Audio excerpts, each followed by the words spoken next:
All right, Sophia, what's your prediction?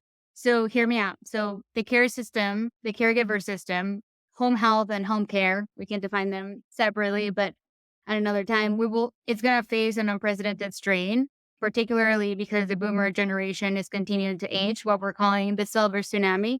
So you'll tell me, oh my God, this has been happening for a long time. Why now? What's happening that gets us excited this year in 2025 to see changes here? On top of an already strained workforce, burned out, overworked, and underpaid, we're facing actually a risk of mass deportations in this country, particularly with the incoming administration and some of the immigration policies. And this is only going to increase the strain in the system. On top of that, we're seeing a lot of reimbursement declines in the categories. We need to figure out a way to create net new workforce. And how do we sustain the change that's going to happen in the increase in number of Medicare beneficiaries? I'm very excited in 2025 to think about new strategies that tackle this net new workforce problem. Some ideas that come to mind are AI aides and companions, thinking about how do you monitor in the real world and digitally to support nurses and caregivers in providing care.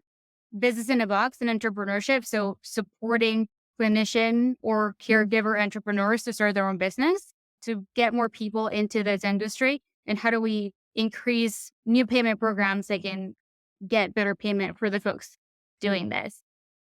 Curious if you guys have any other ideas and if you agree with it, why not? I'd add one other sort of macro force, which I think this is a really interesting prediction. There's the silver tsunami wave. There's the fact that a lot of these PCAs, personal care assistants, tend to be potentially, some of them are in the population that might be deported. I hope not, but that might be the case, decreasing the supply.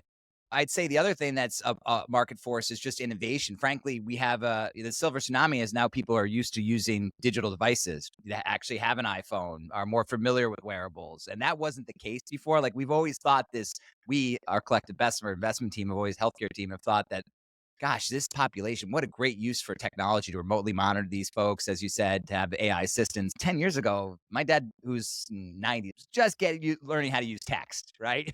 Just today. Now you've got people who are aging in 55, 65. They really are digitally savvy. So I think that's also a huge macro force that allows this for a why now too, Sophia. Yeah. I sure hope this one comes true. Oh, go ahead, Andrew. Thanks. Yeah, just to state the fact that my parents are in their 70s, and when they come visit, my dad is on his iPad looking at Facebook constantly. Like There we Facebook is a go.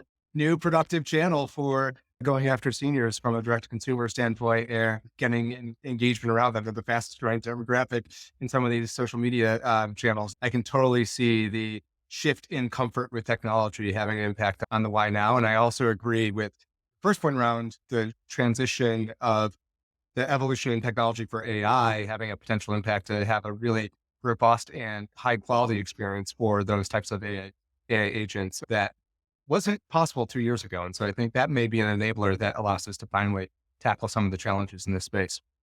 I think a lot about too our work in upskilling and using AI as an upskilling tool, particularly in clinical workforces. And as we think about subclinical, like just caring for someone in a home environment and needing to think through all of those things, we see parents being voracious adopters of AI coaches for how to care for a newborn. I think the same could be true at the end of life. And if we could bring everybody up to a certain level of comfort doing so, I think that can hopefully encourage more families to be able to keep their loved ones at home for longer.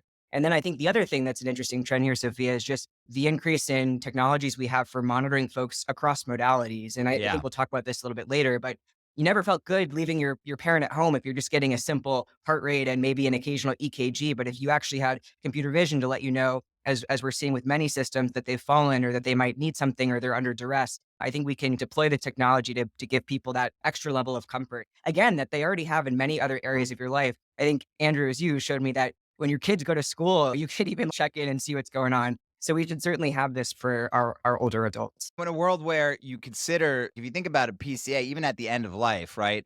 People still most seniors want to remain in their home. And probably most of them are eligible to stay in their home if they don't have a severe chronic disease. And the concern is, the sandwich generation, the ones who are thinking about your parents, your elderly parents, is you're concerned about a fall, right?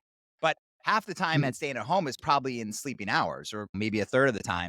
And so you can imagine this world where actually and being a PCA is a local business, right? Because you got to get to the house. But you could imagine a world where a PCA could actually you almost have what they did in teleradiology back in the days, like actually have a monitor where they could, through multimodal methods and AI, could actually maybe care for, instead of one person as a one-to-one relationship, and you're there 24 hours a day, maybe it becomes a 1-to-2 or a 1-to-3 relationship, and that actually could expand the workforce, just that alone. To wrap it up, I do think though, like the long term trend, I believe that we're going to see a lot more technology here in 25. We can also see that it's already being used in hospitals, in rehabilitation centers, in skilled nursing facilities where maybe the variables are a lot more constrained. Yeah. But super excited to see entrepreneurs innovating in this spaces.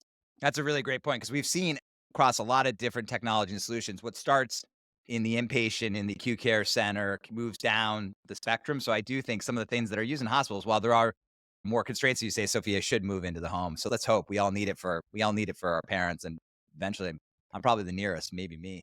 All right, moving on.